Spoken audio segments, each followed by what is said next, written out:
皆さんこんばんは、作動親父です。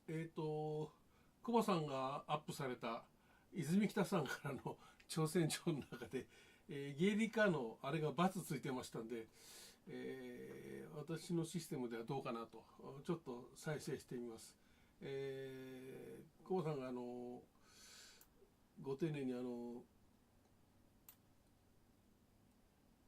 WAV をアップしてくれましたんで、それをダウンロードして、オーディオゲートで DSD の 5.6 にして、バグヘッドに読み込んで再生します。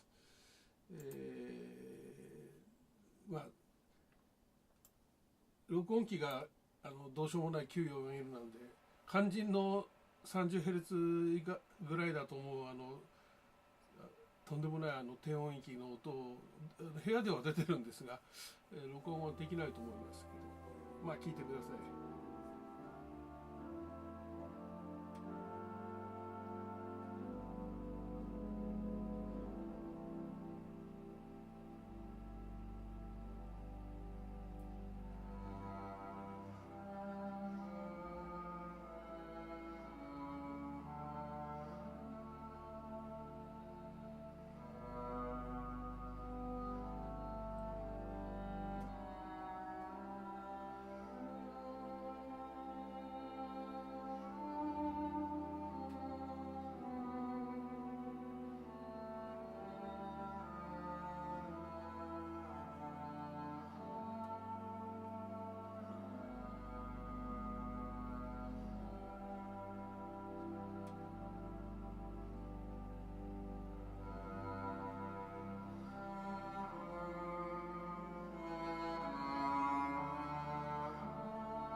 終わりました。すごいですね。30Hz 以下だと思います。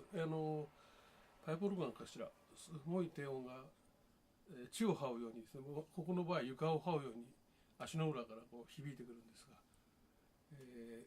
この録音機では全く入らなかったと思います。すいません。ではまた。